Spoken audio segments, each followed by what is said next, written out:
get ourselves ready for this Pool C encounter where Catholic Monks are taking on Kisumu RFC. This is their last round of fixtures for this day one of the Prinsloo Sevens. Catholic Monks losing the first match they played against KCB Rugby, but they did give a good account of themselves in that match, almost a slippery slope for KCB Rugby. They are then proceeding to draw the first draw of the day when they went up against Nondescript, 22-all in that one. Remember last year Catholic Monks did beat Nondescript physically in the quarterfinals of the Christie Sevens. So they are a decent side, Monks. Indeed they are. The other side, Kisumu, is the first turning up for this match, for the National Sevens circuit. And I think they're just working and trying to ensure that they get their paces well, even as they look to host Dallas Sevens, which will be the ultimate round, last round of the National Sevens circuit. That ball received but ushered out. And Kisumu Rugby just not keen on keeping the ball within the field of play, losing that to Monks. Good line out there by Catholic Monks. Carry, strong carry, and looking to now exit from that ruck and attack on the left side of the pitch. Dennis Mulinge back after a very fantastic game during that draw that they had against Nondescript. Good retention in that ruck. Again, swinging the ball from one side to the other. Kisumu just aligning themselves, jogging into their structure there on the defense, and that is a seatbelt tackle. Advantage played by the referee for that tackle.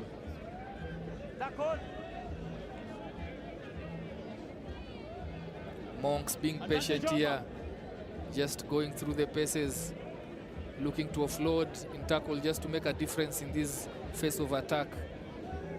Again, another offload that is knocked on by Mulinge. Brings to a halt the first few minutes of this game. Yeah, Monks maybe a bit guilty they are not utilizing their possession. They did have some, what looks like an overlap. But I think the ball carrier just coming across there. Maybe they supposedly could have switched back on for a switch or asked for the ball early. Yeah, I think after sustained possession, they ran out of ideas in the face of a very well-structured Kisumu backline defense. Allow you to go across, or that's what we call shepherding. Just go to the end, and then once you get there, you run out. What has been happening to Monks? They have all the possession, but not really. Tackling without ball there. Referee calls a stop to the game.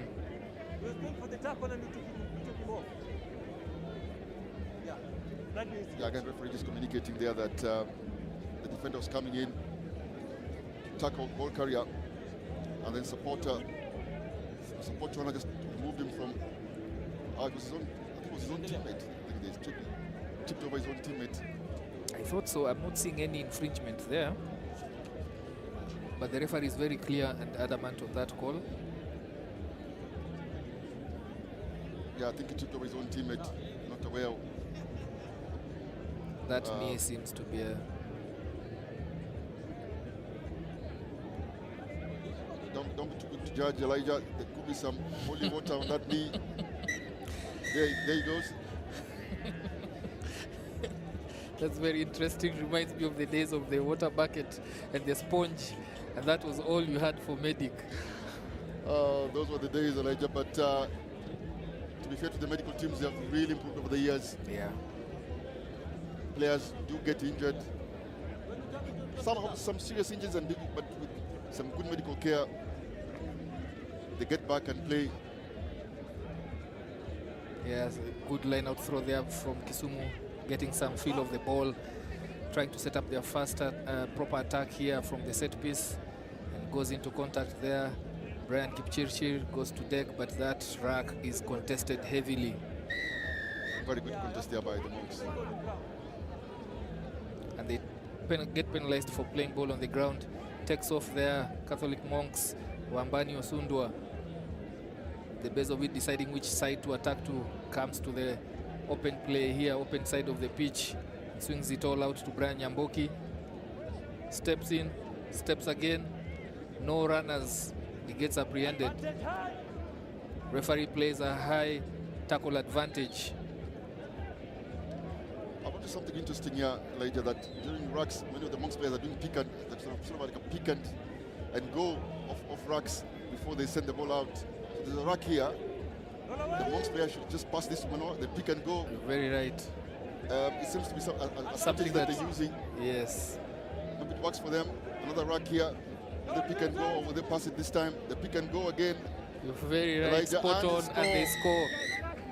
Felix Okumu at the end of that pick and go 3 times in a row.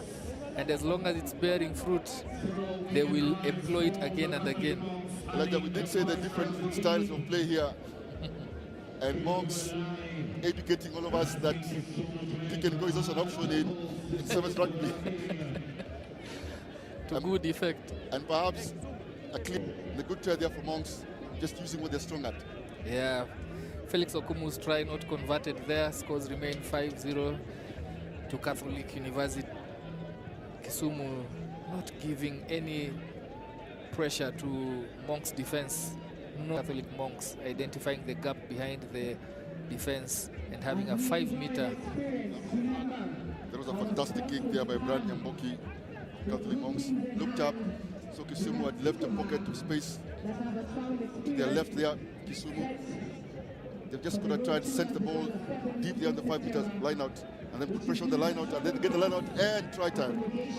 Wow, double jeopardy there for Kisumu RFC, not covering the space and then losing their own line out. Elijah, I remain a good student of sevens rugby or rugby in general. I think I've just learned something here from Catholic Monks, that you do get a pick and go, square try on the kick-off, kick deep, and then play also line-out defense. Remember, line-out defense is also a strategy. Yeah, it is. Teams play only line-out attack, but line-out defense is also a strategy. And Monks there. And very sharp teams utilize that. Create pressure on that line-out on your 5. You will either skew that throw, or it will get turned over. Elijah, that tactics for Catholic Monks, I just call them 10 points. From one try to the next. Yeah, Kisumu have a lot of work to do here as they try and employ the grabber kick, if only just to get into Catholic's territory. A good chase there, a good follow-up, and they need to close this one out. A good jackal there, first man in. That looks good. Very nice jackal there, but they have still to get this ball out to the supporting players as soon as possible. They have numbers out to burn. Yeah, put it up. That required faster hands. That's real good tackle there by Victor Umpere from Monks. But Kisumu keep the ball alive. And that looks like a try there from Kisumu. Good line break here from Brian Kipchirchir. And it's a try by Brian Kipchirchir. Finally, Kisumu get onto the scoreboard. And that last pass, the referee almost blew his whistle. He looked to the assistant referee for some help. It looked flat, it looked forward, it looked here and there. That is as flat as it gets. Indeed. And what's interesting there as well, there was a really good shot there by Victor Mupere from Catholic Monks. But Kisumu still kept the ball. Yes. Getting tackled is part of rugby. And then good interplay there from Kisumu for Kipchirchir to score there. And all of a sudden, scoreline is just 10-5 going into the halftime break.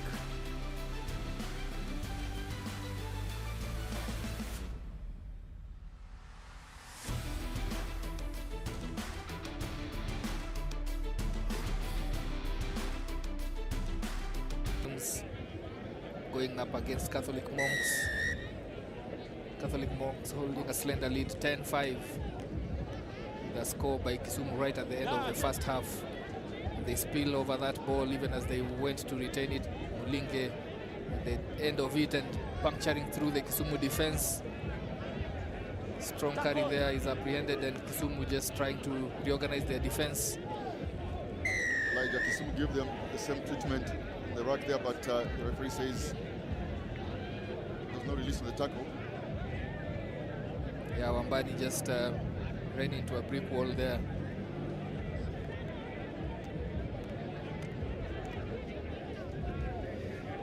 Slips out of the tackle there. What was the tackler thinking? Just complete that tackle and cost them another 5-pointer here. Went into the tackle, didn't complete it, and Victor Mupere just goes in for Catholic Monks' third try of the game. Good run there by Felix Omondi.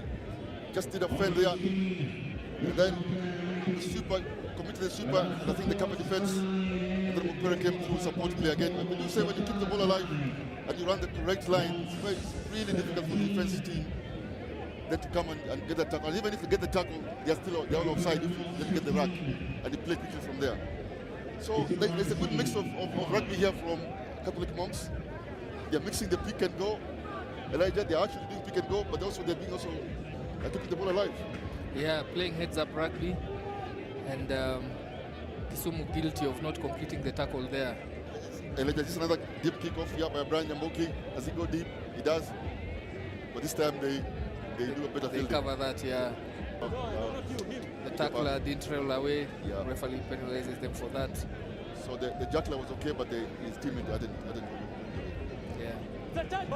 After turning over that ball, going off to their right here, Kisumu just jogging into the defensive structure here, one-on-one, but Mulinge tries to create some space. A missed tackle there, off he goes. What a missed tackle. Wambani Osundwa steps and keeps his opponent planted on both feet, then steps out and goes and scores a try. I like that some teams play and stick to their plan, don't change, don't adjust, don't have, perhaps seems similar. But Catholic Monks here, as you see that try, and then a few switches as well here, and I think it's working against Kisumu. Yeah, that was just defensive indiscipline there from Kisumu. They were one-on-one, everyone makes his tackle, but again also the inside defender didn't communicate to the winger that I have him inside, so don't worry about the space outside. That's how he got cleaned out. Yeah, you'll expect that make a tackle at the edge there. The catch-up defender, as you say, Elijah, needs to give his last man confidence. Yes, that the inside is covered. because you could see he was worried of the attacker stepping in. Nonetheless, they fumbled their restart there. Catholic Monks just kicking it out straight. In his attack, the defense was still there. He still had some work to do. Yeah, to go around the defender. yeah. So let's give some credit there as well. He had to try it out. Limping out is Isaac Kubasu, just walking off on the other side of the pitch. Yeah, some cramps there as we get to the last games of the day. Oh, Kisumu just... Yeah, that pass not going to hand. It was way in front of Wayne Lanogwa. Wayne Lanogwa knocks it on. Just when Kisumu just needed a break, just have some spell of possession that they can work with as the game. Outcome of Kisumu not having played the tournament before, as opposed to Monks who perhaps have already participated in the tournament and they've improved. Have they not? Is this showing? I believe it is showing. Monks, of course, even having the pre-season sevens that they attended, Kisumu will bank that this could be their second or first tournament that they are participating in. Yeah, I'm told they did play the Division 2 in Mombasa last weekend. Yes. But Division 1 is a different level altogether. Yeah, the gulf is showing. I mean, when you look at the score lines that have been on them this day, the biggest score so far is against Kisumu RFC by KCB, 48-0. And that shows the gulf of depth between them, coming from Division 2 and coming here. Yeah, make no mistake, there's a lesson learned. We know play, sometimes the score may not look pretty, but you will get better for that. And I'm sure by the time we get to Dala, this team will be in much better shape. Absolutely, and also hosting it and being at home, the 13th player, you know, as we say it, Kisumu should give a better show for that one. They retain possession there under pressure in that rack. They swing it out wide to their speed star here, Brian Kipchirchir, who scored their try early on, their only try. but he knocks it on, and at the attentions of the defenders, Mulinge right in the middle of that. I think Mulinge was very clever there. I don't think it was a complete release there by Mulinge. He held on, and Kipchirchir was trying to push the ball back, and that sort of looked like a knock-on, but I think I would argue Kipchirchir kept a finger in there, that ball. Yeah, you know, there are always one or two players in your teams who have specialized in the dark arts, and the referee and the assistant referee can't. Only the TMO can save the day. In this case, there's no TMO, and Kisumu get out worse of that. Mulinge there just attracting Kipchirchir, the winger, the Kisumu RFC winger, to himself, creating space for his winger, but the cover defense was on him. Again, Catholic Monks just guilty of overplaying there, running out of options, getting caught. Was just going across there, Elijah. Yeah. But they're still mixing it up here, Elijah. I mean, they're still playing heads-up rugby and offloading. It's not sticking, the passes are not sticking, but they're mixing it up. We saw earlier the first try, they were doing pick and go, and that was sort of sure because it's close quarters. They did do some offload rugby, and Osunda there scored as well. I think Omupere as well scored off a nice offload. And I think Brian Nyamboki, they were just guilty of going across and perhaps looking a bit confusing his teammates. Yeah, I mean, it makes it so difficult to plan how to defend against them if they mix up their attacking weapons. As Zephanez Boaga comes in the last minute here, just to close off this game for Catholic Monks. Kisumu with ball in hand. Will they seal it off with a try? But that is a messy scrum, and Catholic Monks penalized for shoving up. Should always shove at a horizontal body position at all times. Attempting a dummy switch there, didn't work. Kipchirchir with ball, tracked very well by Mulinge there, and throws the ball in, it's still live. Kisumu do well to retain that possession, go back to the short side with a support player. Finally, seems like Kipchirchir scores the second try for Kisumu RFC. That was a good try there, support play by Kipchirchir. He did support that try. Barry Opondo with the show and go there. Barry had a good pass, presence of mind and awareness. Barry, what he did there also, he missed Agri-Kito. Perhaps maybe having more trust in Kipchirchir, or he saw that Kipchirchir was in a better position. And nonetheless, it was a good decision by Barry. Yeah, that tends to happen at times. And as spectators, you might say, why did he miss him? But back in the backstage, good for Kisumu, helping them to close strongly in this match.